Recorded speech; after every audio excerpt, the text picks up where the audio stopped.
Hello, everyone, and welcome to Wingcat Sports. And it is our Lions post game a little bit later than usual, but I worked overnight and I didn't feel like doing it when I got home at 7:30 this morning. But Lions winning 34-31, close game. Probably shouldn't have been at least as close as it was with a couple decisions by Dan Campbell, but still made it out with the victory. Tie your best record that you'll have as a franchise. So one more win, and you've had the best record you've ever had as a franchise. And great game by Goff. You knew your defense was being up and wasn't going to stop Green Bay, so you just had to basically score more points. Yes, this was the face I had pretty much the whole second half, and every time they went for it on fourth down. But it was a great game. It was a lot of fun to watch, exciting from start to finish. Went back and forth. Actually, even before the game, with Coach Lafleur going after our flag waver, who is, I guess, an asshole anyway. So it's okay. I don't worry about too much. But as far as the game goes, I mean, it was just a lot of fun to watch. Everybody did well. That defense still. No, I don't even know who half the guys are on there. I'm like realistically, they didn't. I'm not even going to say the defense played bad because they held them when they need to hold them, but you knew they were going to get scored on. I mean, when you're having third and fourth stringers and you have a really good offense in Green Bay. And when you got a coach who's going for it and on their own 30-yard line and not making it, and they got a few, I think, good turnovers and stuff. I mean, what I expect from that defense is maybe 24 points or less. If they can do that, and they did that to me. I mean, they did that as far as I'm concerned, because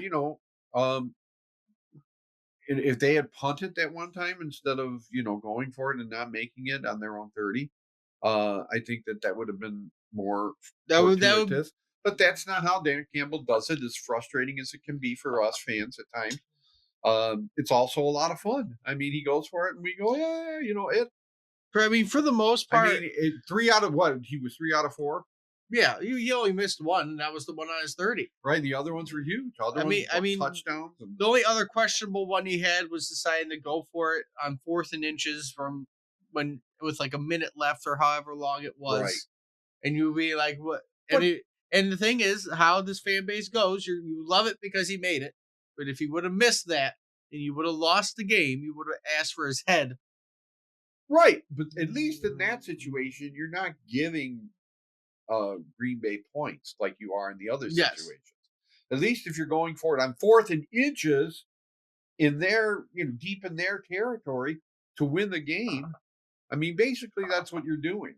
You're going to win that game, and you make that first down and you're done. But and they did that, and so I'm okay with that.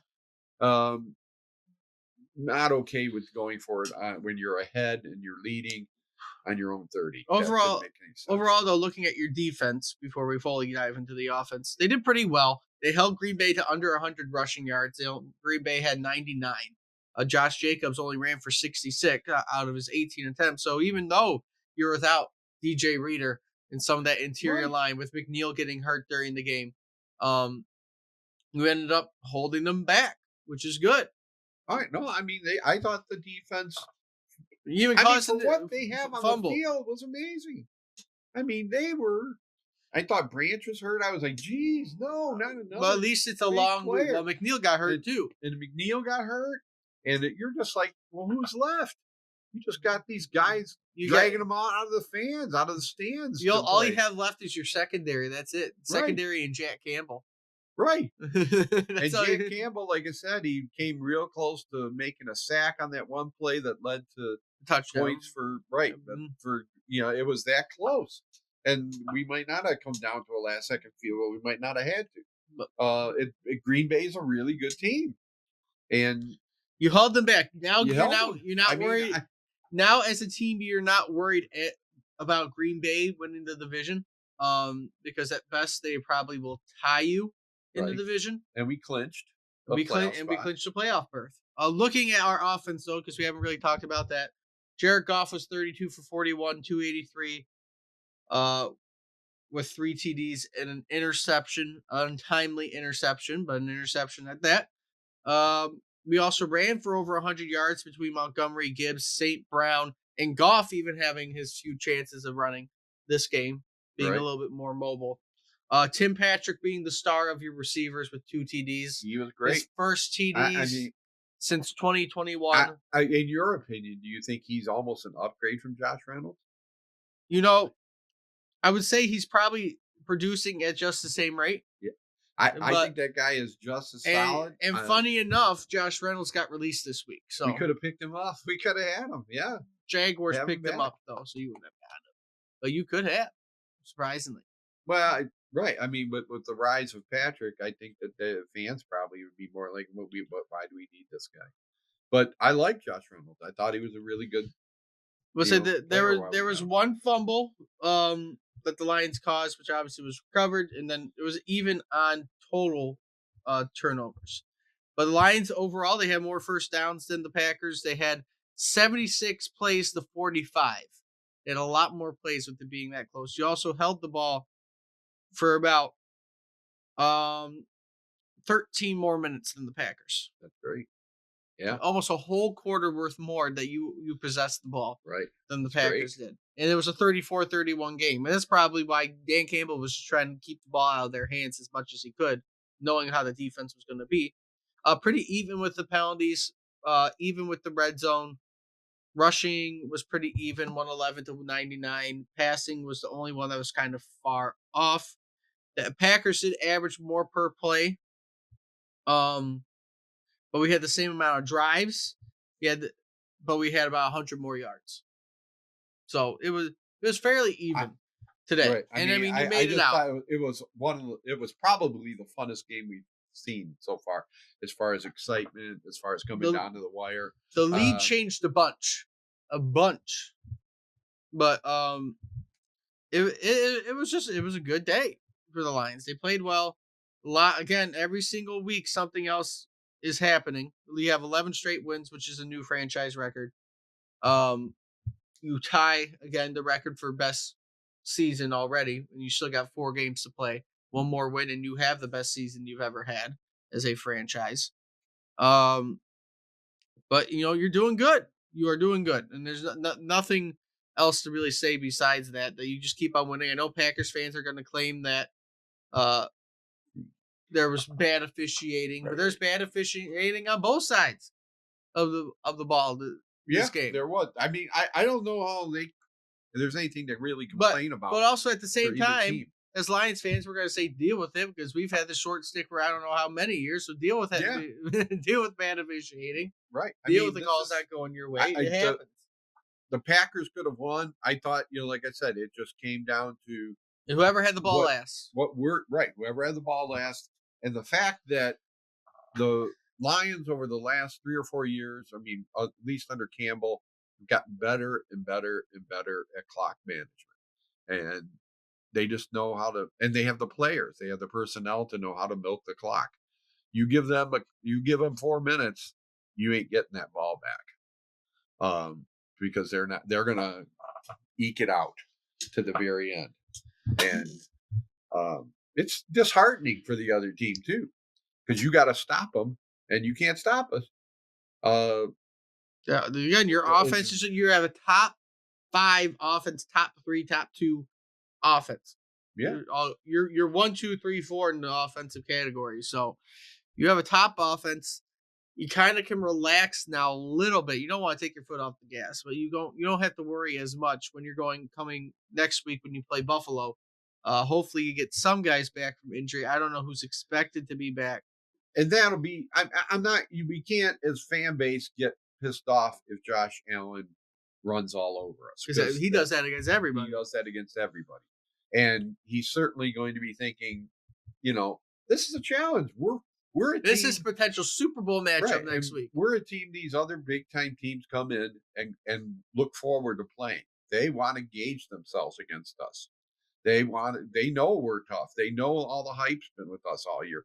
We Beating us is something they look forward to. And Only certainly a one guy team like has been a able to do it. competitor like Josh Allen, I mean, probably the best quarterback in football right now.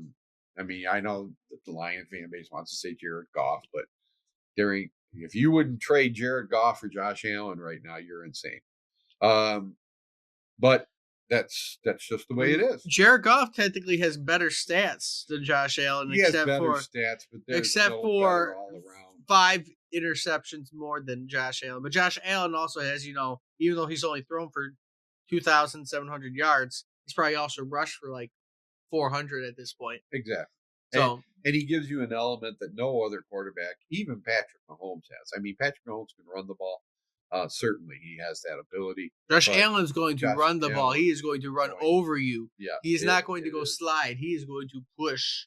He is. But at the moment of making this video, you are actually favorited against Buffalo, surprisingly. I guess someone has to be favored. That's a gambling line or something like that. So it can't be by much. But hopefully, we don't know the injury statuses on Branch McNeil yet. Hopefully, everybody who was out this week, who was questionable going into the game, is playing next week. Yeah, who we getting back? That's the big question. I would expect everybody at least Reader back. I'm sure McNeil will be back because if it is a concussion, because they said he was out because of his head, that's probably a concussion. You have 4 extra days to get over that. Right. That's good. Branch should be back because it was just cramping. I saw that. I don't know about Anzuarke or Pascal or whoever else sat out last week. I don't know about them. But I'm pretty sure most people should be back next week. I don't think most people. I think we're still going to be pretty decimated. Not your IR, because you got 18 people on IR right now. It's unbelievable. It's crazy. And like I said, all these new names on defense, I have no clue who they are, and they seem to be doing the job and excited to be a part of this. If you beat the Bills, you almost guarantee yourself that you'll win the division. Almost, because obviously you're still worried about Minnesota. But if you beat the Bills are the biggest team you're going to face over the next 4 weeks. Yes, by far. Because your next 4 weeks are Bills at home, Bears away, San Francisco away, Minnesota at home. I'm not worried right now about the Bears or the 49ers. About the Bears than the 49ers. Is the Bills a primetime game? No, it's 4 o'clock. Well, that's kind of primetime, yeah. 4 o'clock on CBS. 4 o'clock. Okay, yeah. I mean that's 4:25 on CBS. 4:25. That's a big game. It's a big game. You're the afternoon game on CBS. Right. I think I'm off that day. I'm not even sure. Well, it don't matter. You'll be home by then, anyways. Yeah. But have a big party. Let's have a party. But overall, the next 4 weeks they don't look bad because this was one of the games that next week that are going to be tough, and then the rest of 3 are kind of right. We get a home game against the Bills, then we get 2 away games. Chicago's going to be the only road game I'm worried about because we'll have to see how the weather is then. 3 days before Christmas, it's going to be freezing. But overall, the rest of it's going to look good for the rest of the year. What day is the Chicago game on? December 22nd. Freezing cold in Chicago. It's been snowing every day here. So let's see how I'm sure Chicago's kind of dealing with the same thing. That'll be fun. But we'll end it here. All that being said, if you like what you see, like, comment, subscribe, share the video around. Let me know what you think about the game. And until next time, see everybody. 2.